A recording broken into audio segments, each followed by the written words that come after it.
ਵਾਹਿਗੁਰੂ ਸਾਹਿਬ JIO. ਜੋ ਆਵਹਿ ਸੇ ਜਾਹੇ phone, ਆਏ ਗਏ ਪਛੁਤਾਹੇ। 184 ਮੇਦਨੀ, ਘਟੈ ਨ ਵਧੈ ਉਤਾਹੇ। ਸੇ ਜਨ ਉਬਰੇ ਜਿਨ ਹਰ ਪਾਇਆ, ਤੰਦਾ ਮੁਆ ਵਿਗੂਤੀ ਮਾਇਆ। ਜੋ ਦੀਸੈ ਸੋ ਚਾਲਸੀ, ਕਿਸ ਕੋ ਮੀਤ ਕਰਿਓ। ਜਿਉ ਸਮਪਉ ਆਪਣਾ, ਤਨ ਮਨ ਆਗੈ ਦੇਉ। ਅਸਥਿਰ ਕਰਤਾ ਤੂੰ ਧਣੀ, ਤਿਸ ਹੀ ਕੀ ਮੈਂ ਓਟ। ਗੁਣ ਕੀ ਮਾਰੀ ਹਉ ਮੁਈ, ਸ਼ਬਦ ਰਤੀ ਮਨ ਚੋਟ। ਅਸਥਿਰ ਕਰਤਾ ਤੂੰ ਧਣੀ, ਤਿਸ ਹੀ ਕੀ ਮੈਂ ਓਟ। ਗੁਣ ਕੀ ਮਾਰੀ ਹਉ ਮੁਈ, ਸ਼ਬਦ ਰਤੀ ਮਨ ਚੋਟ। ਵਾਹਿਗੁਰੂ ਜੀ ਕਾ ਖਾਲਸਾ, ਵਾਹਿਗੁਰੂ ਜੀ ਕੀ ਫਤਿਹ। ਗਰੀਬ ਨਵਾਜ ਪਾਤਸ਼ਾਹ, ਸਮਰੱਥ ਗੁਰੂ, ਪੂਰਾ ਗੁਰੂ, ਅਕਾਲ ਮੂਰਤ ਸ੍ਰੀ ਗੁਰੂ ਗ੍ਰੰਥ ਸਾਹਿਬ ਪਾਤਸ਼ਾਹ ਜੀ ਦੇ ਚਰਨਾਂ ਵਿੱਚ ਜੁੜ ਬੈਠੇ ਸਤਿਕਾਰਯੋਗ ਸਨਮਾਨਯੋਗ ਸਾਧ ਸੰਗਤ ਜੀਓ। ਅੱਜ ਦਾ ਲੜੀਵਾਰ ਸ਼ਬਦ ਆਪ ਜੀ ਨੇ ਸੁਣਿਆ ਦੱਖਣੀ ਓਂਕਾਰ ਵਿੱਚ। ਇਹ ਸਾਰੇ ਹੀ ਸ਼ਬਦ ਇੱਕ ਬ੍ਰਾਹਮਣ ਨਾਲ ਵਿਚਾਰਾਂ ਕਰਦਿਆਂ ਗੁਰੂ ਸਾਹਿਬ ਨੇ ਉਚਾਰੇ ਹਨ। ਅੱਜ ਦੇ ਸ਼ਬਦ ਵਿੱਚ ਇਸ ਜਗਤ ਦੇ ਇੱਕ ਨਕਸ਼ੇ ਦੀ ਸਤਿਗੁਰੂ ਨੇ ਵਿਆਖਿਆ ਕੀਤੀ ਹੈ। ਜਿਵੇਂ ਕਿ ਕੱਲ ਵੀ ਇਹ ਵਿਚਾਰਿਆ ਗਿਆ ਸੀ, ਜਗਤ ਵਿੱਚ ਦੁੱਖ ਹੀ ਦੁੱਖ ਦਿਖਾਈ ਦਿੰਦਾ ਹੈ,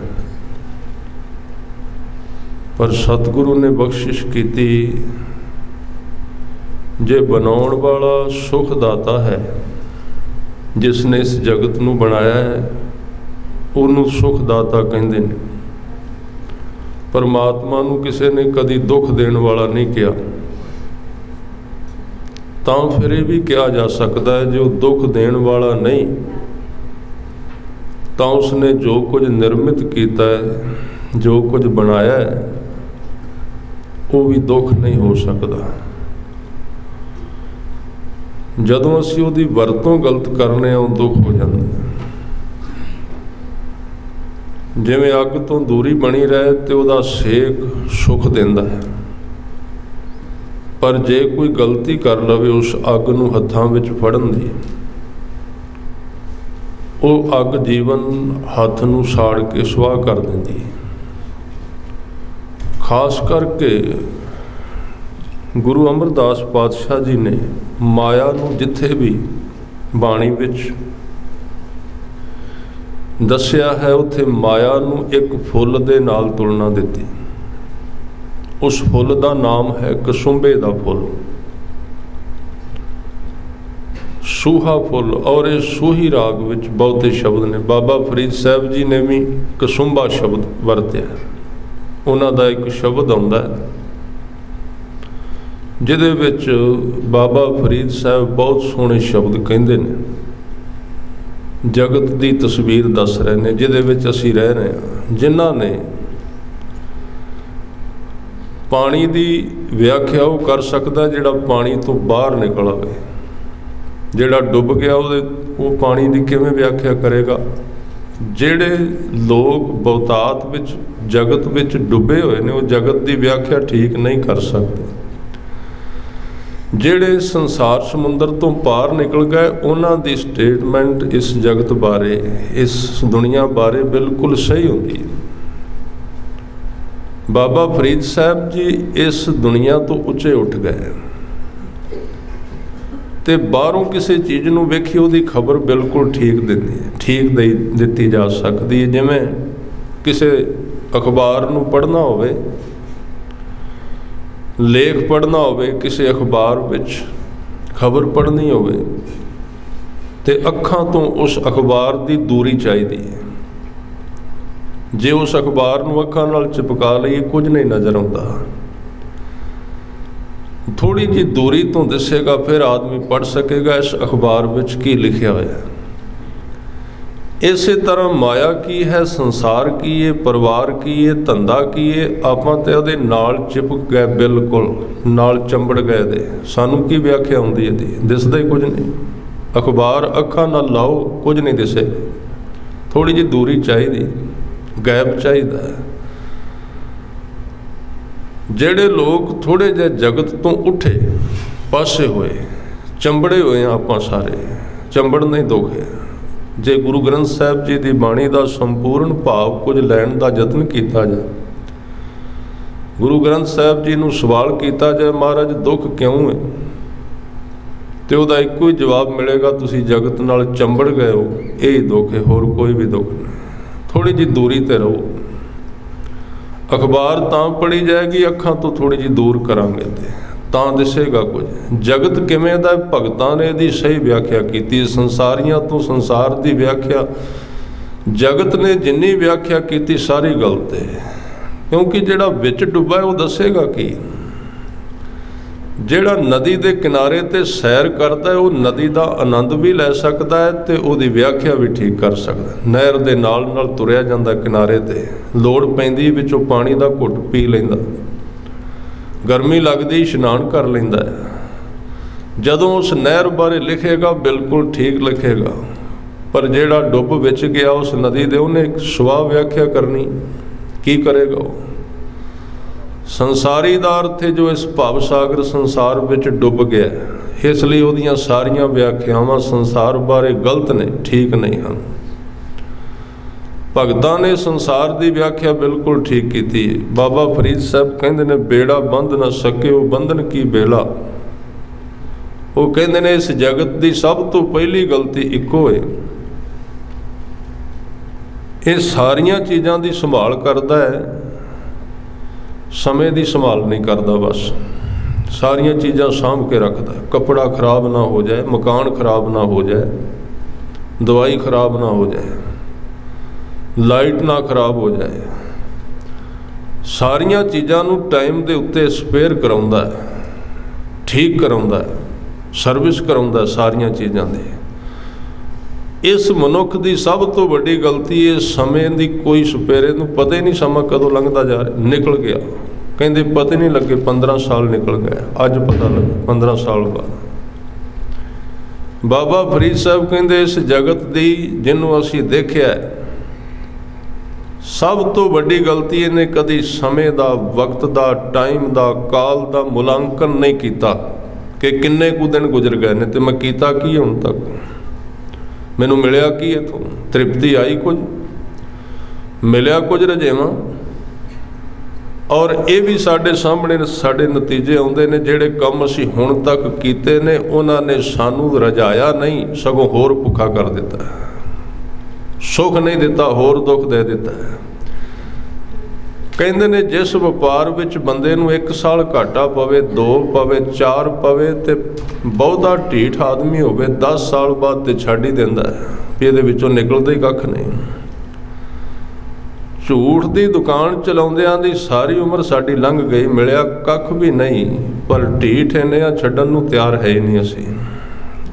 ਅਸੀਂ ਉਹਨੂੰ ਛੱਡਾਂਗੇ ਨਹੀਂ। ਸਾਨੂੰ ਪਤਾ ਹੈ ਝੂਠ ਵਿੱਚੋਂ, ਫਰੇਬ ਵਿੱਚੋਂ, ਗੁਰੂ ਤੋਂ ਦੂਰ ਜਾ ਕੇ, ਸੱਚ ਤੋਂ ਦੂਰ ਜਾ ਕੇ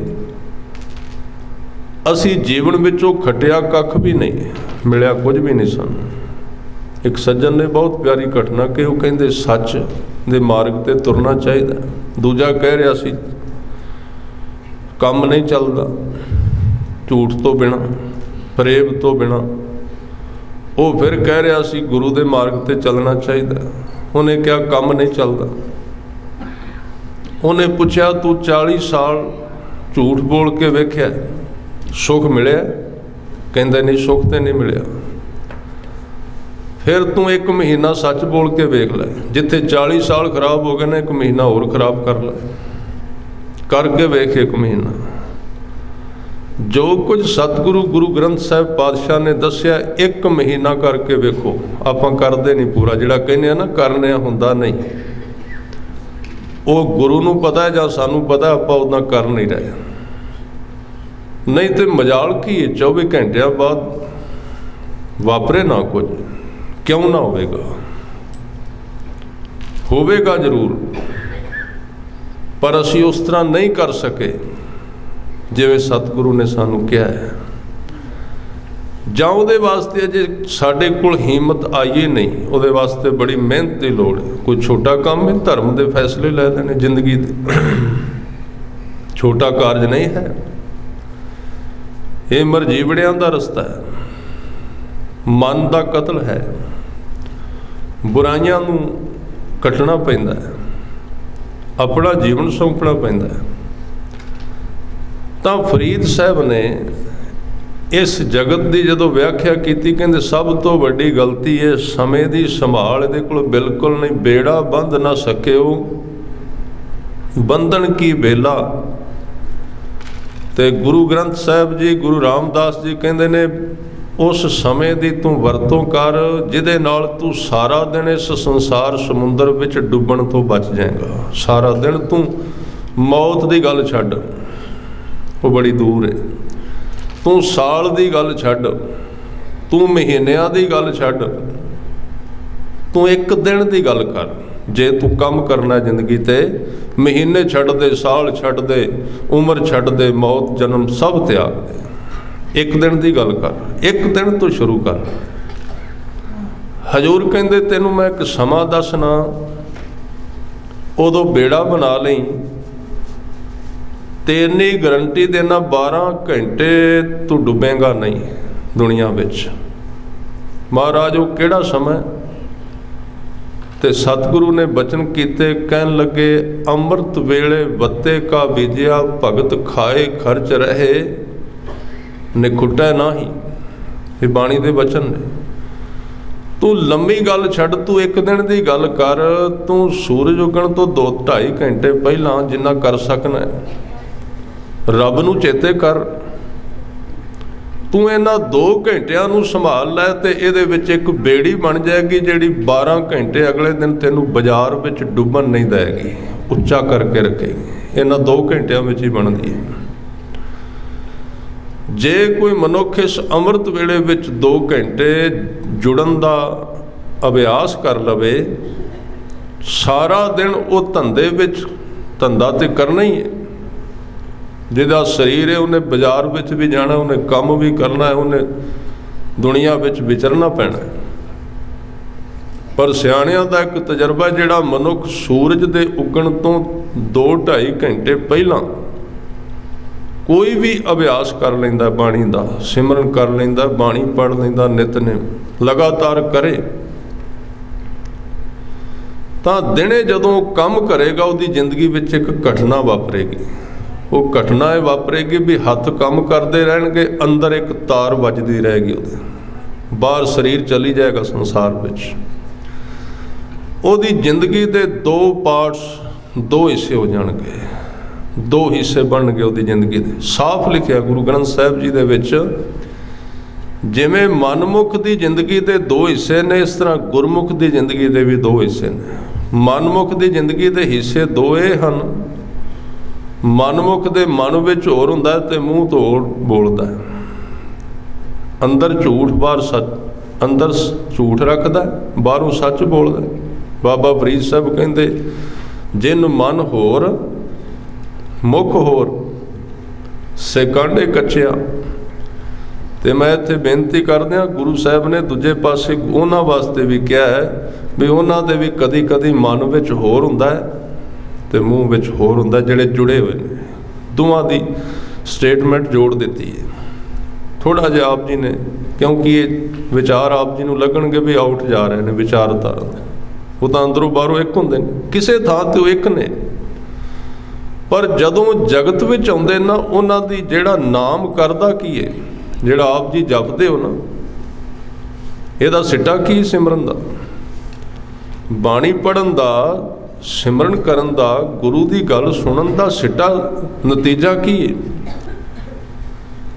नाम साडी जिंदगी दे दो भाग कर देगा, साडे मन के दो हिस्से कर देगा। विज्ञान भी मानता है दो मन ने मनुख दे, एक अचेतन मन है, एक सुचेत मन है, दोवें ने मन के दो हिस्से ने। अचेतन मन चीज़ां नूं दबा के रखदा अंदर, जो साडा असली स्वरूप है उन्हें दबिया होया है, अंदर पकड़ के रखता, बाहर प्रगट नहीं होण दिंदा। अंदर भावें खुशी ना भी होवे, किसी नूं मिलना है, बाहरों हस के विखाउंदा है, वो सुचेत मन बाहर, अचेतन मन अंदर है। विज्ञान उहदी बहुत खोज कर रहा है, क्योंकि सारे दा सारा दुख अचेतन मन विच छुपिया है मनुख दे, ते शब्द सीधी चोट अचेतन मन ते करदा है।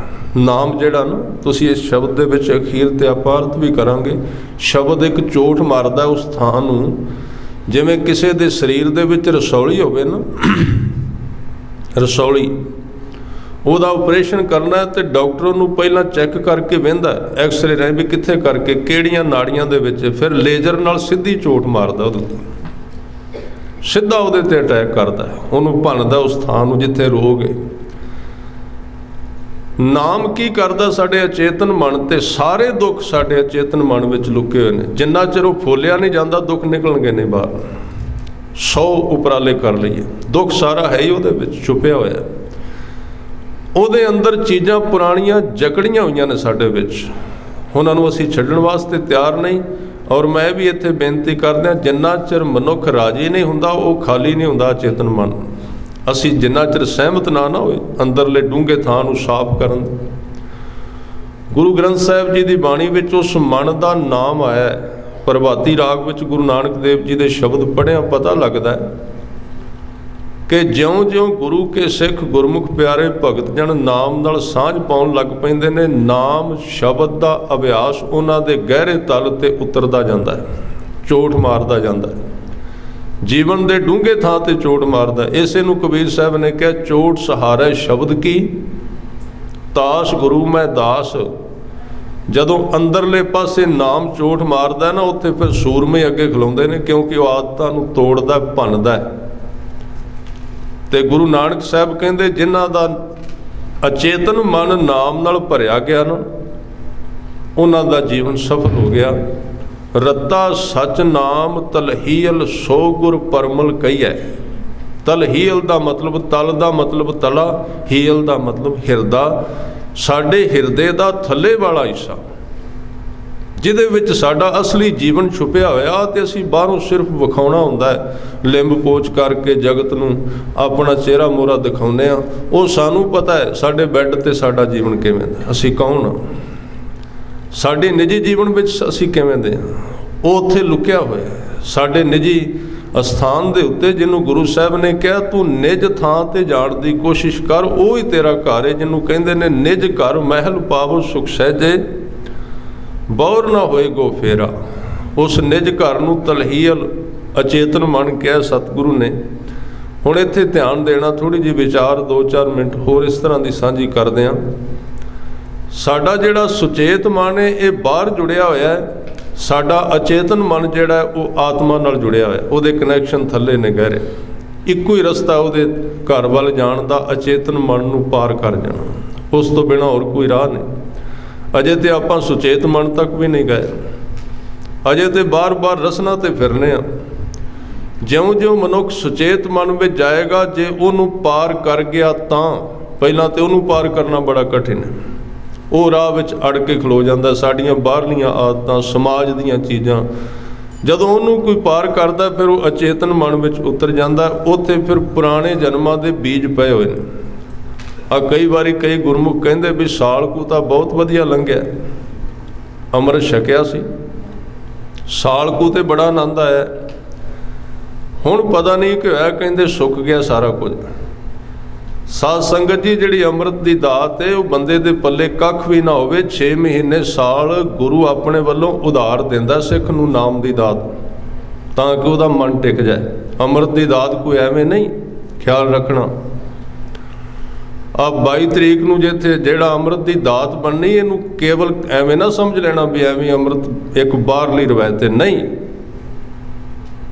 ਅੰਮ੍ਰਿਤ ਇੱਕ ਬੜੀ ਜ਼ਬਰਦਸਤ ਅਧਿਆਤਮਿਕ ਵਿਧੀ ਹੈ, ਜਿਹੜੀ ਇਸ ਮਨ ਦੇ ਮਰੇ ਹੋਏ ਹਿੱਸਿਆਂ ਨੂੰ ਪਰਤ ਕੇ ਜਿੰਦਾ ਕਰ ਸਕਦੀ ਹੈ। ਪਹਿਲਾ ਪਹਿਲ ਅੰਮ੍ਰਿਤ ਸਲਫ ਦਿੰਦਾ ਹੈ, ਸਿੱਖ ਦੀ ਜ਼ਿੰਦਗੀ ਨੂੰ ਚੋਟ ਕਰਦਾ ਹੈ। ਜੇ ਉਸ ਨੂੰ ਪਕੜ ਲੈ, ਚਲਾ ਲਵੇ, ਤਾਂ ਅੱਗੇ ਵੱਧ ਕੇ ਪੂਰਾ ਕੰਮ ਕਰੇਗੀ। ਤੇ ਜੇ ਅਵੇਸਲਾ ਹੋ ਗਿਆ, ਕੋਈ ਸਾਡੇ ਸੁਣਾਉਣ ਵਾਲੇ ਕਹਿ ਦਿੰਦੇ ਬਸ ਤੁਸੀਂ ਹੁਣ ਛਕ ਲਿਆ ਅੰਮ੍ਰਿਤ, ਸੱਚਖੰਡ ਵਿੱਚ ਪੱਕੀ ਥਾਂ ਤੁਹਾਡੀ, ਹੁਣ ਕਰੋ ਮੌਜ, ਹੋ ਗਿਆ ਤੁਸੀਂ ਖਾਲਸੇ, ਜੋ ਮਰਜ਼ੀ ਕਰੋ, ਝੂਠ ਬੋਲੋ ਕਿ ਸੱਚ ਬੋਲੋ, ਜੋ ਮਰਜ਼ੀ। ਨਹੀਂ, ਉਹ ਤਾਂ ਸਤਿਗੁਰੂ ਨੇ ਗਿਫਟ ਦਿੱਤਾ ਸੀ, ਸਾਨੂੰ ਬਖਸ਼ਿਸ਼ ਕੀਤੀ ਸੀ ਵੀ ਲੈ ਮੈਂ ਇੱਕ ਧੱਕਾ ਤੈਨੂੰ ਦੇ ਦੇਣਾ, ਤੁਰਨ ਦੀ ਜਾਚ ਹੁਣ ਤੂੰ ਸਿੱਖ ਅੱਗੇ। ਪਰ ਅਸੀਂ ਸੌਂ ਜਾਂਦੇ ਹਾਂ। ਉਹਦੇ ਤੋਂ ਬਾਅਦ ਥੋੜ੍ਹੇ ਸਮੇਂ ਬਾਅਦ ਜਦੋਂ ਅਭਿਆਸ ਚੇਤਨ ਮਨ ਵਿੱਚ ਜਾਂਦਾ, ਉੱਥੇ ਰੁਕਾਵਟ ਆਏਗੀ ਜ਼ਰੂਰ, ਕਿਉਂਕਿ ਉਹਨੇ ਪੁਰਾਣਾ ਫੋਲਣਾ ਸਾਰਾ। ਉਹਦੇ ਵਿੱਚ ਕਈ ਵਾਰੀ ਰਸ, ਕਈ ਵਾਰੀ ਬੇਰਸੀ, ਕਈ ਵਾਰੀ ਸ਼ਰਧਾ, ਕਈ ਵਾਰੀ ਬੇਸ਼ਰਧਾ, ਬੜਾ ਕੁਝ ਨਿਕਲੇਗਾ।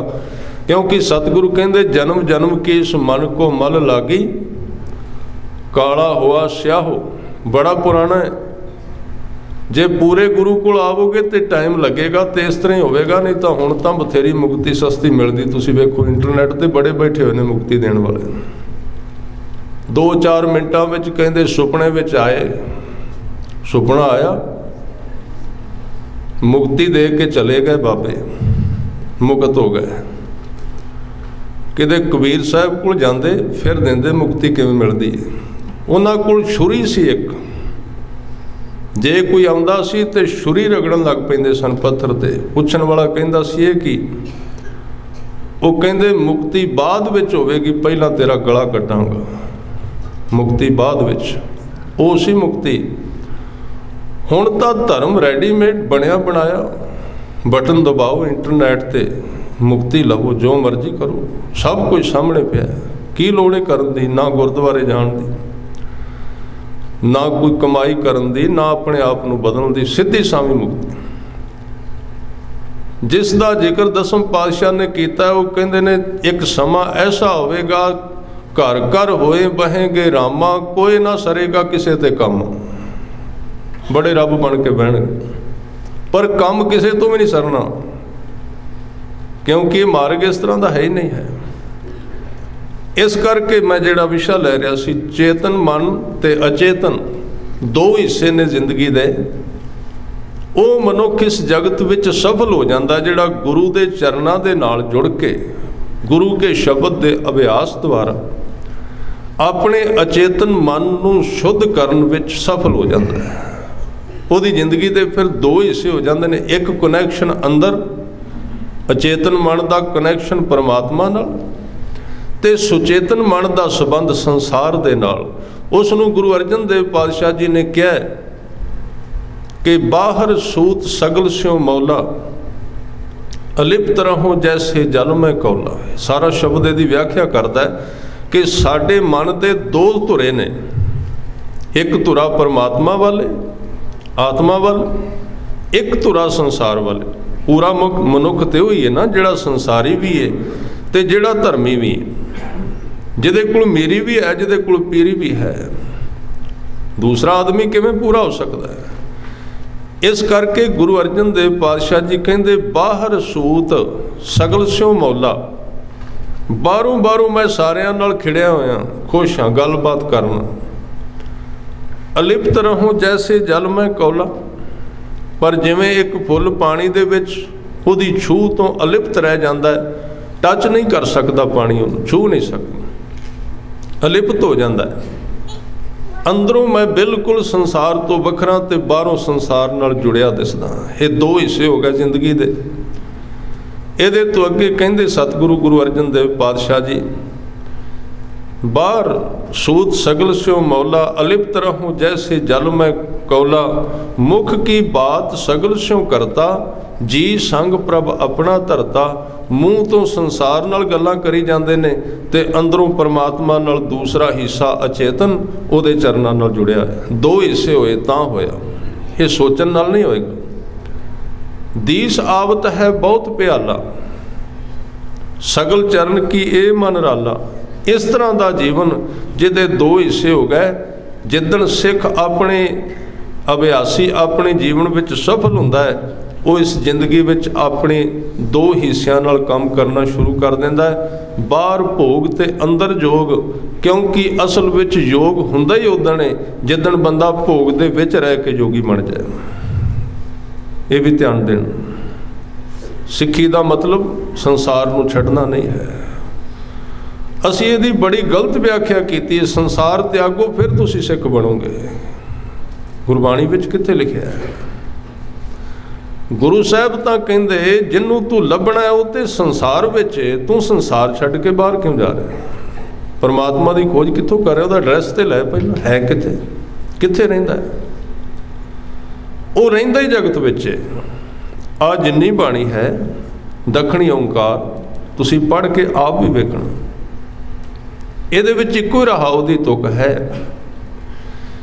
ਇਹਦੇ ਵਿੱਚ ਉਹ ਬ੍ਰਾਹਮਣ ਪੁੱਛਦਾ ਹੈ ਜਿਹੜਾ ਮੂਰਤੀ ਦੀ ਪੂਜਾ ਕਰਦਾ ਹੈ, ਸਤਿਗੁਰੂ ਨੇ ਜਦੋਂ ਉਹਨੂੰ ਕਿਹਾ ਵੀ ਤੂੰ ਇੱਥੇ ਸਮਾਂ ਨਾ ਗਵਾ, ਤੇ ਜਿਹੜੇ ਤੇਰੇ ਕੋਲ ਹਜ਼ਾਰਾਂ ਲੋਕ ਆਉਂਦੇ ਉਹਨਾਂ ਦਾ ਵੀ ਸਮਾਂ ਨਾ ਗਵਾ। ਉਹਨੇ ਪੁੱਛਿਆ, ਫਿਰ ਉਹ ਸਿਆਣਾ ਆਦਮੀ ਸੀ, ਉਹਨੇ ਪੁੱਛਿਆ ਵੀ ਜੇ ਸਤਿਗੁਰੂ ਇੱਥੇ ਮੂਰਤੀ ਵਿੱਚ ਪਰਮਾਤਮਾ ਨਹੀਂ, फिर ये तो दसो है कित्थे? ते सतगुरु ने फिर उन्होंने किसी जंगल विच किसी होर थां ते नहीं दसिया। हजूर ने क्या जगत विच है, वो इसे जगत विच, ये जग सच्चे की है कोठड़ी। आ जगत आ जिन्ने मनुख तुरे फिरदे, आदमी तो वड्डा परमात्मा दा होर सबूत किहड़ा है?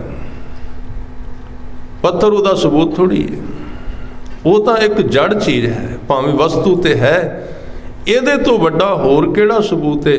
ਆਦਮੀ ਤੁਰਦਾ ਹੈ, ਵੇਖਦਾ ਹੈ, ਗੱਲ ਕਰਦਾ ਹੈ, ਸਮਝਦਾ ਹੈ, ਮਹਿਸੂਸ ਕਰਦਾ ਹੈ ਗਰਮੀ ਠੰਡ ਨੂੰ, ਉਹਦੇ ਵਿੱਚ ਪ੍ਰੇਮ ਪੈਦਾ ਹੁੰਦਾ ਹੈ, ਉਹਦੇ ਵਿੱਚ ਵਾਸ਼ਨਾ ਕ੍ਰੋਧ ਕਈ ਕੁਝ ਪੈਦਾ ਹੁੰਦਾ। ਕੌਣ ਕਰ ਰਿਹਾ ਸਾਰੀ ਕਿਰਿਆ ਨੂੰ? ਸਤਿਗੁਰੂ ਨੇ ਉਹਨੂੰ ਕਿਹਾ ਹੋਰ ਕਿਤੇ ਨਾ ਖੋਜ, ਇਸ ਜਗਤ ਵਿੱਚੋਂ ਖੋਜ, ਇਹਨਾਂ ਸਰੀਰਾਂ ਵਿੱਚੋਂ ਖੋਜ। ਤੇ ਉਹ ਫਿਰ ਕਹਿੰਦਾ ਪਰਮਾਤਮਾ ਤੇ ਇੱਕ ਹੈ, ਸਰੀਰ ਤੇ ਹਜ਼ਾਰਾਂ ਨੇ, ਮੈਂ ਕਿੱਥੋਂ ਖੋਜਾਂ? ਤੇ ਸਤਿਗੁਰੂ ਉਹਨੂੰ ਬਿਲਕੁਲ ਨੇੜੇ ਲੈ ਆਉਂਦੇ ਨੇ। ਹਜ਼ੂਰ ਕਹਿੰਦੇ ਆਪਣੇ ਵਿੱਚੋਂ ਹੀ ਖੋਜ, ਬਾਹਰੋਂ ਨਾ ਖੋਜ। ਗੁਰੂ ਤੇਗ ਬਹਾਦਰ ਸਾਹਿਬ ਪਾਤਸ਼ਾਹ ਜੀ ਵੀ ਇਹ ਜਵਾਬ ਦਿੰਦੇ ਨੇ, ਕਾਹੇ ਰੇ ਬਨ ਖੋਜਨ ਜਾਈ, ਸਰਬ ਨਿਵਾਸੀ ਸਦਾ ਅਲੇਪਾ, ਤੋਹੀ ਸੰਗ ਸਮਾਈ। ਗੁਰੂ ਗ੍ਰੰਥ ਸਾਹਿਬ ਜੀ ਦੀ ਸਾਰੀ ਵਿਚਾਰਧਾਰਾ इस जगत दे विच परमात्मा की खोज की गल करती है, बाहर किते भी नहीं। विच हजूर कहते तेरे अंदर नहीं तो होर किते लभेगा, उस अपने विचों वेख। जे नज़र नहीं आउंदा ते तू अपने आप की खोज कर। तेरा जिहड़ा अशुद्ध अपना आप वो अगे अड़िया होया है, जदों तू उहनूं धो देगा गुरु के शब्द द्वारा, तैनूं कितों लभण की लोड़ नहीं पैनी। तू खुद उहदा रूप है, उहनूं धोण दा यतन कर, साफ कर उसनूं। जदों तू अपने आप नूं धोवेगा वो तेनू आप आवाज़ दे देगा, आप ही सद लेगा तेन। इस करके सतगुरु इत्थे कह रहे ने ਉਹਦੀ ਜ਼ਿੰਦਗੀ ਦੇ ਦੋ ਹਿੱਸੇ ਹੋ ਗਏ। ਇੱਕ ਥਾਂ ਤੇ ਹੋਰ ਉਦਾਹਰਨ ਦਿੱਤੀ ਹਜ਼ੂਰ ਨੇ, ਇਸ ਜਗਤ ਵਿੱਚ ਰਹਿਣ ਦਾ ਤਰੀਕਾ ਦੱਸ ਰਹੇ ਨੇ। ਭਗਤ ਨਾਮਦੇਵ ਜੀ ਕਹਿੰਦੇ 3-4 ਉਦਾਹਰਨਾਂ ਦਿੱਤੀਆਂ। ਕਹਿੰਦੇ ਜਿਵੇਂ ਇੱਕ ਬੱਚਾ ਪਤੰਗ ਉਡਾਉਂਦਾ ਹੈ ਤੇ ਪਤੰਗ ਆਕਾਸ਼ ਵਿੱਚ ਉੱਡਦੀ ਏ, ਪਤੰਗ ਨੂੰ ਬੱਝੀ ਹੋਈ ਛੋਟੀ ਜੀ ਰੱਸੀ, ਛੋਟਾ ਜਿਹਾ ਧਾਗਾ ਉਹਦੇ ਹੱਥ ਵਿੱਚ ਹੁੰਦਾ ਹੈ। ਉਹਦੇ ਆਲੇ ਦੁਆਲੇ 4-5 ਹੋਰ ਬੱਚੇ ਖੜੇ ਨੇ, ਉਹ ਬੱਚਿਆਂ ਨਾਲ ਗੱਲਾਂ ਕਰੀ ਜਾਂਦਾ, ਪਰ ਵਿਚਲਾ ਧਿਆਨ ਉਹਦਾ ਪਤੰਗ ਵਿੱਚ ਹੈ। ਹੁਣ ਦੋ ਹਿੱਸੇ ਹੋ ਗਏ ਨਾ ਉਹਦੇ, ਇੱਕ ਪਾਸੇ ਧਿਆਨ ਪਤੰਗ ਵਿੱਚ, ਇੱਕ ਪਾਸੇ ਬੱਚਿਆਂ ਨਾਲ ਗੱਲਾਂ ਕਰੀ ਜਾਂਦਾ। ਬੜੀਆਂ ਪਿਆਰੀਆਂ ਉਦਾਹਰਨਾਂ ਦਿੱਤੀਆਂ ਭਗਤ ਨਾਮਦੇਵ ਜੀ ਨੇ। ਉਹ ਕਹਿੰਦੇ ਨੇ ਆਨੀਲੇ ਕਾਗਜ਼ ਲਿਆਂਦਾ ਉਸ ਬੱਚੇ ਨੇ, ਕਾਟੀਲੇ ਗੁੱਡੀ, ਗੁੱਡੀ ਦਾ ਅਰਥ ਹੈ ਪਤੰਗ। ਇਧਰ ਮਹਾਰਾਸ਼ਟਰ ਵਿੱਚ ਪਤੰਗ ਨੂੰ ਗੁੱਡੀ ਕਹਿੰਦੇ ਨੇ। ਕਾਟਿਲੇ ਗੁੱਡੀ ਆਕਾਸ਼ ਮਦੇ ਭਰਮੀਲੇ, ਆਕਾਸ਼ ਦੇ ਵਿੱਚ ਉਹ ਪਤੰਗ ਉਡਾ ਰਿਹਾ। ਪੰਚ ਜਨਾ ਸਿਓ ਬਾਤ ਬਤੌਆ, ਚੀਤ ਸੋ ਡੋਰੀ ਰਾਖੀਲੇ। ਪਰ ਉਹਦਾ ਜਿਹੜਾ ਵਿਚਲਾ ਧਿਆਨ ਹੈ ਨਾ, ਡੂੰਘਾ ਅਚੇਤ ਮਨ ਦਾ, ਉਹ ਉਸ ਪਤੰਗ ਦੇ ਵਿੱਚ ਫਸਿਆ ਹੋਇਆ ਹੈ। ਗੱਲਾਂ ਸਾਰਿਆਂ ਨਾਲ ਕਰੀ ਜਾਂਦਾ ਹੈ। ਇਸ ਤਰ੍ਹਾਂ ਜਿਨ੍ਹਾਂ ਦੇ ਮਨ ਦੀ ਡੋਰੀ ਗੁਰੂ ਕੇ ਸ਼ਬਦ ਨਾਲ ਸਵੇਰੇ ਜੁੜ ਗਈ, ਉਹ ਸਾਰਾ ਦਿਨ ਜਗਤ ਵਿੱਚ ਗੱਲਾਂ ਕਰੀ ਜਾਂਦੇ ਨੇ, ਪਰ ਉਹਨਾਂ ਦਾ ਵਿਚਲਾ ਧਿਆਨ ਉਸ ਨਾਮ ਨਾਲ ਜੁੜਿਆ ਰਹਿੰਦਾ ਹੈ। ਇਹ ਸੰਪੂਰਨ ਜੁਗਤ ਦਿੱਤੀ ਸਤਿਗੁਰੂ। ਫਿਰ ਇਹਦੇ ਤੋਂ ਅਗਲਾ ਉਦਾਹਰਨ ਦਿੱਤਾ, ਆਨਿਲੇ ਕੁੰਭ ਭਰਾਈਲੇ ਉਦਕ। ਕੁੰਭ ਦਾ ਅਰਥ ਹੈ ਘੜਾ। ਕਿਸੇ ਬੀਬੀ ਨੇ ਘੜਾ ਲਿਆਂਦਾ ਤੇ ਖੂਹ ਤੋਂ ਪਾਣੀ ਭਰਿਆ। ਭਰਾਈਲੇ ਉਦਕ, ਉਦਕ ਦਾ ਅਰਥ ਹੈ ਪਾਣੀ ਭਰਿਆ। ਆਨਿਲੇ ਕੁੰਭ ਭਰਾਈਲੇ ਉਦਕ, ਰਾਜਕੁਮਾਰ ਪੁਰੰਦਰੀਏ। ਪੁਰ ਦੇ ਵਿੱਚ ਰਹਿਣ ਵਾਲੀਆਂ ਰਾਜਕੁਮਾਰੀਆਂ ਨੇ ਘੜਿਆਂ ਵਿੱਚ ਪਾਣੀ ਪਾਇਆ ਤੇ ਹਸਤ ਵਿਚਾਰ ਵਿਨੋਦ ਕਰਤੀ ਹੈ, ਚੀਤ ਸੋ ਗਾਗਰ ਰਾਖੀਲੇ। ਹੁਣ ਇਹ ਬਹੁਤ ਸੋਹਣਾ ਉਦਾਹਰਨ ਹੈ। ਸਿਰ ਦੇ ਉੱਤੇ ਤੁਸੀਂ ਕਦੀ ਚੀਜ਼ ਰੱਖੋ ਕੋਈ, ਉਹਨੂੰ ਧਿਆਨ ਨਾਲ ਟਿਕਾਣਾ ਪੈਂਦਾ, ਨਹੀਂ ਤੇ ਡਿੱਗ ਪੈਗੀ। ਖਿਆਲ ਰੱਖਣਾ, ਇਹ ਬੜਾ ਵੱਡਾ ਅਭਿਆਸ ਹੈ ਸਾਧੂਆਂ ਦੇ ਵਿੱਚ। ਸਿਰ ਦੇ ਉੱਤੇ ਚੀਜ਼ ਰੱਖ ਕੇ, ਆਮ ਤੌਰ ਤੇ ਸਾਨੂੰ ਸਮਝ ਨਹੀਂ ਆਉਂਦੀ। ਮੈਂ ਕਾਰ ਸੇਵਾ ਵਾਲੇ ਮਹਾਂਪੁਰਸ਼ ਵੇਖਿਓ ਸਿਰ ਤੇ ਟੋਕਰੀ ਰੱਖ ਕੇ, ਮਿੱਟੀ ਦੀ ਭਰ ਕੇ, ਨਾਲੇ ਤੇ ਸੇਵਾ ਤੇ ਹੱਥ ਛੱਡ ਕੇ ਤੁਰਦੇ ਬੜੇ ਧਿਆਨ ਨਾਲ। ਪੁੱਛਿਆ ਜੀ ਇਹ ਕੀ? ਕਹਿੰਦੇ ਇਹਦੇ ਤੋਂ ਵੱਡਾ ਧਿਆਨ ਹੀ ਹੋਰ ਕੋਈ ਨਹੀਂ। ਧਿਆਨ ਇਕਾਗਰ ਕਰਨ ਦਾ ਇੱਕੋ ਹੀ ਤਰੀਕਾ ਹੈ, ਕਿਉਂਕਿ ਧਿਆਨ ਸਾਰਾ ਸਿਰ ਵਿੱਚ ਚਲਾ ਗਿਆ। ਜਦੋਂ ਤੁਸੀਂ ਸਿਰ ਦੇ ਉੱਤੇ ਕੋਈ ਚੀਜ਼ ਰੱਖੋਗੇ, ਸੇਵਾ ਦਾ ਤਾਤਪਰਜ ਇਕੱਲੀ ਸੇਵਾ ਨਹੀਂ, ਉਹ ਸਿਮਰਨ ਵੀ ਹੈ। ਜਦੋਂ ਸਿਰ ਤੇ ਚੀਜ਼ ਰੱਖਾਂਗੇ, ਧਿਆਨ ਸਾਰਾ ਸਿਰ ਤੇ ਚਲਾ ਜਾਏਗਾ, ਇੱਕੋ ਥਾਂ ਤੇ ਕੇਂਦਰਿਤ ਹੋ ਜਾਏਗਾ। ਉਹ ਕਹਿੰਦੇ ਨੇ ਟੋਕਰੀ ਇਕੱਲੀ ਟੋਕਰੀ ਨਹੀਂ, ਮੇਰੇ ਧਿਆਨ ਦਾ ਕੇਂਦਰ ਹੈ, ਮੇਰੇ ਧਿਆਨ ਨੂੰ ਇਕੱਠਾ ਕਰ ਦਿੰਦੀ ਇੱਕੋ ਥਾਂ ਤੇ। ਘੜਾ ਸਿਰ ਤੇ ਰੱਖਣਾ ਪਾਣੀ ਦਾ, ਤੁਰੀ ਜਾਣਾ ਤੇ ਧਿਆਨ ਉਹਨੂੰ ਸੰਭਾਲ ਕੇ ਰੱਖਦਾ ਸਿਰ ਨੂੰ। ਇਹ ਹੈ ਧਿਆਨ। ਆਪਾਂ ਜਿਹੜਾ ਗੁਰੂ ਕੀ ਹਜ਼ੂਰੀ ਵਿੱਚ ਬਹਿੰਦੇ ਹਾਂ, ਖਿਆਲ ਰੱਖਣਾ, ਸ਼ਬਦ ਤੇ ਉਚਾਰਨ ਕਰਨਾ ਇੱਕ ਬੜੀ ਚੰਗੀ ਗੱਲ ਹੈ, ਪਰ ਧਿਆਨ ਦਿਓ ਉਸ ਚੀਜ਼ ਨੂੰ ਪਕੜੀਏ ਜਿਹਦੇ ਨਾਲ ਸ਼ਬਦ ਨੂੰ ਜਪਿਆ ਜਾਂਦਾ। ਉਹ ਕਿਹੜੀ ਹੈ? ਪਹਿਲਾਂ ਉਹਨੂੰ ਜਾਣਨਾ ਚਾਹੀਦਾ। ਸਾਡੇ ਅੰਦਰ ਉਹ ਕਿਹੜੀ ਵਸਤੂ ਹੈ ਜਿਹਨੇ ਸ਼ਬਦ ਦੇ ਨਾਲ ਜੁੜਨਾ ਹੈ। ਜਪਣ ਤੋਂ ਪਹਿਲਾਂ ਸਾਨੂੰ ਉਹਦੇ ਨਾਲ ਜੁੜਨਾ ਬੜਾ ਜ਼ਰੂਰੀ ਹੈ। ਜਿਹੜੀ ਚੀਜ਼ ਨੇ ਸ਼ਬਦ ਨੂੰ ਪਕੜਨਾ ਹੈ, ਉਹ ਕਿਹੜੀ ਵਸਤੂ ਹੈ? ਸਾਡੇ ਵਿੱਚ ਫਿਰ ਰਹੀ ਹੈ, ਲਗਾਤਾਰ ਘੁੰਮ ਰਹੀ ਹੈ, ਜਿਹੜੀ ਸਾਨੂੰ ਹੁਣ ਖਬਰ ਦਿੰਦੀ ਹੈ ਸਰੀਰ ਦੇ ਵਿੱਚ ਕਿਤੇ ਦਰਦ ਹੈ, ਸਰੀਰ ਨੂੰ ਠੰਡ ਲੱਗ ਰਹੀ ਹੈ, ਸਰੀਰ ਨੂੰ ਗਰਮੀ ਲੱਗਦੀ ਹੈ, ਸਰੀਰ ਦੇ ਵਿੱਚ ਕਿਤੇ ਤਾਪ ਹੈ, ਦੱਸਦੀ ਹੈ ਨਾ, ਅੰਦਰੋਂ ਖਬਰ ਦਿੰਦੀ। ਉਹ ਕਿਹੜੀ ਵਸਤੂ ਹੈ? ਸੁਰਤ ਕਿਹਨੂੰ ਕਹਿੰਦੇ ਨੇ? ਕਈ ਗੁਰਮੁਖ ਪਿਆਰੇ ਕਹਿੰਦੇ ਵੀ ਸੁਰਤ ਕੀ ਹੈ? ਗੁਰੂ ਗ੍ਰੰਥ ਸਾਹਿਬ ਵਿੱਚ ਲਿਖਿਆ, ਸ਼ਬਦ ਗੁਰੂ ਸੁਰਤ ਤੁਮ ਚੇਲਾ। ਸੁਰਤ ਉਹ ਹੀ ਹੈ ਜਿਹੜੀ ਸਾਨੂੰ ਰੋਜ਼ ਦੱਸ ਦਿੰਦੀ ਕਿ ਹੁਣ ਤੈਨੂੰ ਭੁੱਖ ਲੱਗ ਗਈ। ਉਹਦੀ ਕੋਈ ਤਸਵੀਰ ਨਹੀਂ। ਉਹ ਦੱਸ ਦਿੰਦੀ ਹੁਣ ਤੈਨੂੰ ਪਿਆਸ ਲੱਗ ਗਈ। ਉਹ ਖਬਰ ਦਿੰਦੀ ਤੈਨੂੰ ਨੀਂਦ ਆ ਗਈ ਹੁਣ। ਉਹ ਵਿੱਚੋਂ ਵਿੱਚੋਂ ਦੱਸੀ ਜਾਂਦੀ ਹੈ ਵੀ ਕੱਲ੍ਹ ਨੂੰ ਕਿਹੜਾ ਕੰਮ ਕਰਨਾ ਹੈ, ਕਿਹੜੇ ਬੰਦੇ ਨੂੰ ਮਿਲਣਾ ਹੈ, ਕੀ ਕੰਮ ਹੈ। ਉਹਨੂੰ ਕਹਿੰਦੇ ਸੁਰਤ। ਜਿਹਨੇ ਉਹਨੂੰ ਪਕੜਿਆ, ਸ਼ਬਦ ਨੂੰ, ਉਹੀ ਪਕੜੇਗਾ। ਦੂਸਰੇ ਦੇ ਵੱਸ ਵਿੱਚ ਸ਼ਬਦ ਨਹੀਂ ਆ ਸਕਦਾ, ਉਹਦੇ ਹੱਥਾਂ ਵਿੱਚ ਨਹੀਂ ਆ ਸਕਦਾ। ਉਹਨੂੰ ਗੁਰੂ ਸਾਹਿਬ ਨੇ ਸੁਰਤ ਕਿਹਾ। ਇਸ ਕਰਕੇ ਕਬੀਰ ਨਾਮਦੇਵ ਜੀ ਕਹਿੰਦੇ ਕਿ ਜਿਵੇਂ ਘੜੇ ਵਿੱਚ ਉਹਨਾਂ ਨੇ ਧਿਆਨ ਰੱਖਿਆ, ਇਸ ਤਰ੍ਹਾਂ ਜਿਨ੍ਹਾਂ ਦਾ ਮਨ ਨਾਮ ਵਿੱਚ ਟਿਕ ਗਿਆ, ਉਹ ਜਗਤ ਦੇ ਵਿੱਚ ਰਹਿੰਦੇ ਹੋਏ ਵੀ ਉਹਦੇ ਨਾਲ ਜੁੜੇ ਰਹਿੰਦੇ। ਫਿਰ ਤੀਸਰੀ ਉਦਾਹਰਨ ਦਿੱਤੀ, ਕਿਉਂਕਿ ਇਹ ਜਿਹੜਾ ਸਾਰਾ ਸ਼ਬਦ ਹੈ ਨਾ, ਇਹ ਭਗਤ ਨਾਮਦੇਵ ਜੀ ਆਪਣੇ ਪਰਮ ਮਿੱਤਰ ਭਗਤ ਤ੍ਰਿਲੋਚਨ ਜੀ ਦੇ ਨਾਲ ਗੱਲਬਾਤ ਕਰਦਿਆਂ ਉਚਾਰ ਰਹੇ ਨੇ। ਇਸ ਤੋਂ ਅੱਗੇ ਉਹਨਾਂ ਨੇ ਉਦਾਹਰਨ ਦਿੱਤੀ, ਕਹਿੰਦੇ ਮੰਦਰ ਏਕ ਦੁਆਰ 10 ਜਾਂ ਕੇ, ਗਊ ਚਰਾਵਨ ਛਾੜੀਅਲੇ, 5 ਕੋਸ਼ ਪਰ ਗਊ ਚਰਾਵਤ, ਚੀਤ ਸੋ ਬਛੜਾ ਰਾਖੀਅਲੇ। ਜਿਵੇਂ ਇੱਕ ਗਾਂ ਦਾ ਛੋਟਾ ਜਿਹਾ ਬੱਚਾ ਤੇ ਗਾਂ ਨੂੰ ਚਰਾਉਣ ਵਾਲਾ ਬੜੀ ਦੂਰ ਲੈ ਗਿਆ, ਉੱਥੇ ਘਾਹ ਚੁਗਦੀ ਏ, ਪਰ ਧਿਆਨ ਉਹਦਾ ਆਪਣੇ ਬੱਚੇ ਵਿੱਚ ਵਾਰ-ਵਾਰ। ਘਾਹ ਵੀ ਚੁਗੀ ਜਾਂਦੀ ਏ, ਨਾਲ ਨਾਲ ਧਿਆਨ ਉਧਰ ਰੱਖਦੀ। ਇਹਨੂੰ ਸਤਿਗੁਰੂ ਸਮਝਾ ਰਹੇ ਨੇ। ਫਿਰ ਇੱਕ ਬੜੀ ਪਿਆਰੀ ਉਦਾਹਰਨ ਦਿੱਤੀ ਨਾਮਦੇਵ ਜੀ ਨੇ ਭਗਤ ਤ੍ਰਿਲੋਚਨ ਜੀ ਨੂੰ। ਅਖੀਰਲੀ ਪੰਕਤੀ ਵਿੱਚ ਕਹਿੰਦੇ, ਕਹਿਤ ਨਾਮਦੇਵ ਸੁਣੋ ਤ੍ਰਿਲੋਚਨ, क्योंकि जिन्ना चिर असी भगतां सेती गोष्टे जो कीने सो लाभ, जिन्ना चिर गोष्ठी नहीं ना करते ख्याल रख विकास नहीं हुंदा। गोष्ठी बड़ी जरूरी, विचार बड़ी जरूरी है। इत्थे कहत नामदेव सुनो त्रिलोचन, नामदेव जी कहते हे त्रिलोचन जी सुनो, कहते बालक पालन पौड़ी वाले, बालक दा अर्थ है बच्चा, पालन दा अर्थ है पंघूड़ा।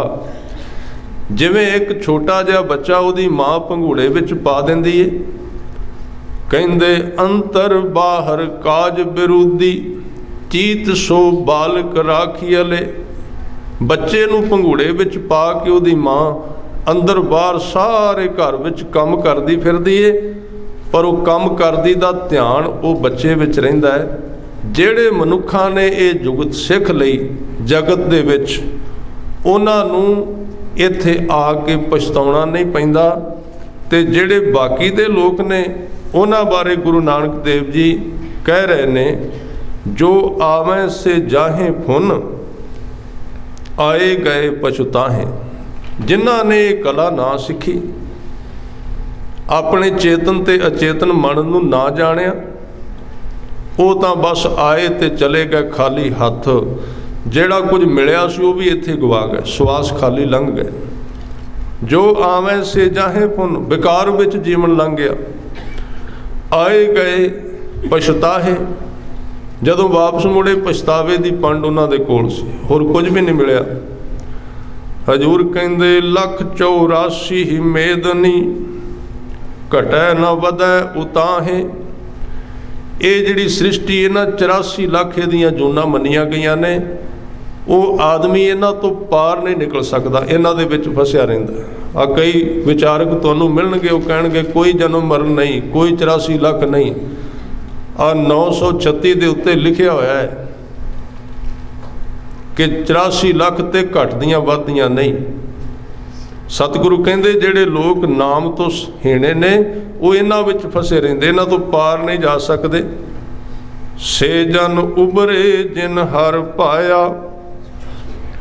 इस 84 लाख इस जगत भवजल विचों कौन उभरे दा अर्थ तरे कौन ने? जिन्हां ने अकाल पुरख वाहिगुरू दा नाम जपिया गुरु दी शरण विच ते वाहिगुरू नूं चंगे लगे भाए हन। हजूर कहंदे धंधा मुआ विगूती माया। इस धंधे दे विच रहिंदियां होइयां भी उन्हां ने धंधे नूं अपने अधीन कर लिया। धंधा मुआ, उन्हां दा धंधा खत्म हो गया, भज दौड़ खत्म हो गई। विगूती माया, विगूती दा अर्थ है खुआर होना। जिहड़ी माया ने सारे जगत नूं खुआर कर दिता है, उन्हां ने उस माया नूं खुआर कर दिता, तोड़ भन दिता। क्योंकि एक पासे जगत विच भी रहे ते जगत तो वखरे हो गए। जो दिसै सो चल सी, किस को मीत करें। उन्हां नूं इस सच्चे ज्ञान की समझ आ गई कि जिन्ने भी इत्थे दिस रहे ने सारे चलनहार विछड़न वाले ने, इन्हां विचों कोई भी सदैवी मेरे नाल नहीं रह सकता। इस ज्ञान करके उन्हां विच एक नवीं खोज पैदा हुई कि मित्र किस नूं बनाइए जो मेरे नालों विछड़े ना। किस को मीत करें, दोस्ती किदे नाल पाइए। हजूर कहंदे जियो समपो अपना तन मन आगे देओ। ओनू मित्र बनाइए ते सारी अपनी जीवन की वाग डोर जिंद तन मन ते धन सारा उसनू दे दईए जो नाल निभण वाला है। वो कौन है? हजूर कहंदे अस्थिर करता एक तू, अस्थिर करता तू धनी तिस ही की मैं ओट। नाल रहन वाला कौन? जो सदीप पहला भी सी साडे नाल इत्थे आउण तो, ਜਿਹੜਾ ਪਹਿਲਾਂ ਨਾਲ ਸੀ ਬਾਅਦ ਵਿੱਚ ਉਹ ਹੀ ਆਵੇਗਾ। ਆ ਵਿੱਚ ਵਿਚਾਲੇ ਥੋੜੇ ਜਿਹੇ ਲੋਕ ਇਕੱਠੇ ਹੋ ਗਏ। ਜਿਵੇਂ ਨਦੀ ਪਾਰ ਕਰਨ ਲੱਗਿਆਂ, ਜਿਵੇਂ ਆਪਾਂ ਸਫ਼ਰ ਕਰਨਾ ਹੁੰਦਾ ਹੈ, ਧਿਆਨ ਦਿਓ, ਇੱਕ ਦੇਸ਼ ਤੋਂ ਦੂਜੇ ਦੇਸ਼ ਵਿੱਚ ਜਾਂਦੇ ਹਾਂ ਤੇ ਉੱਥੇ ਫਲਾਈਟ ਤੇ ਜਾਂ ਬੱਸ ਤੇ ਕਿੰਨੇ ਲੋਕ ਇਕੱਠੇ ਹੋ ਜਾਂਦੇ ਸਾਡੇ ਨਾਲ। ਉੱਥੇ ਇਕੱਠੇ ਹੁੰਦੇ, ਸਫ਼ਰ ਵਿੱਚ ਇਕੱਠੇ ਰਹਿੰਦੇ ਤੇ ਜਿੱਥੇ ਜਾ ਕੇ ਉਤਰਨਾ ਫਿਰ ਆਪੋ ਆਪਣੇ ਰਾਹਾਂ ਤੇ ਚਲੇ ਜਾਂਦੇ ਨੇ। सतगुरु कहते आ तेरा जिहड़ा परिवार है, जिहड़े तेरे दोस्त मित्र ने, सारे तेरे सिर्फ राह दे मित्र, सिर्फ सफ़र कर रहे हैं। जदों टिकाणा आ गया तुसीं आपो अपने राह ते चले जाओगे, उत्थे तुहाडा अपना घर ही काम आ सकदा है। इस करके कहते अस्थिर करता तू धनी तिस ही कि मैं ओट, इक्को ही संगी साथी है जिहड़ा मेरे नाल रह सकदा है। गुण की मारी होम हुई शब्द रत्ती मन चोट, गुण का अर्थ है गुरु का शब्द, गुरु का सुभाव। जिन्हां ने गुरु के शब्द की चोट नाल अपने मन नूं मारिया, ਇਹਦੇ अशुद्ध हिस्से ਨੂੰ मार दिता। कई सज्जन कहते भी मन ही मर गया तो फिर किहदे नाल आपां भगती करनी, जुड़ना काहदे नाल। ਜਦੋਂ भी गुरबाणी विच मन ਨੂੰ मारन की गल आवेगी ਉਹਦੇ अर्थ होणगे साडे मन का अशुद्ध हिस्सा ਜਿਹੜਾ मैल नाल भरिया होया है। शुद्ध मन नहीं मरदा, ख्याल रखना। शुद्ध मन नूं ते आत्मा कहते हैं, जोत कहते हैं। शब्दों का हेर फेर असीं इस भुलेखे विच पै जाने। जदों मन शुद्ध हो गया वो आत्मा बन गई, वही चीज़ है। जदों इहदे नाल मैल चंबड़दी इहनूं मन कह दिंदे ने। इस करके इस मन नूं गुरु साहब ने आवाज़ दिती है कि गुरु चरनां नाल जुड़ के अपने कारज नूं सवारना चाहिदा है, उहदे नाल जुड़ना चाहिदा है। आओ प्यार सहित शब्द नाल जुड़िए, उचारण करना सारिਆਂ ने बख्शिश करनी। मन गुर मिल काज सवारे, मन गुर मिल काज सवारे जी, मन गुर मिल काज सवारे, मन गुर मिल काज सवारे, मन गुर मिल काज सवारे, मन गुर मिल काज सवारे, मन गुर मिल काज सवारे, मन गुर मिल काज सवारे। औद घटै दिन सिरै नारे, औद घटै दिन सिरै नारे,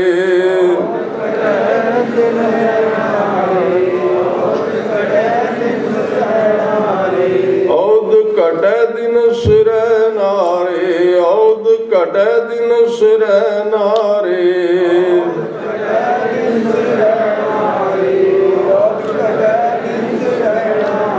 मन गुर मिल काज सवारे, मन गुर मिल काज सवारे, मन गुर मिल काज सवारे, मन गुर मिल काज सवारे, मन गुर मिल काज सवारे जी, मन गुर मिल काज सवारे, मन गुर मिल काज सवारे, मन गुर मिल काज सवारे, मन गुर मिल काज सवारे, मन गुर मिल काज सवारे, मन गुर मिल काज सवारे, मन गुर मिल काज सवारे।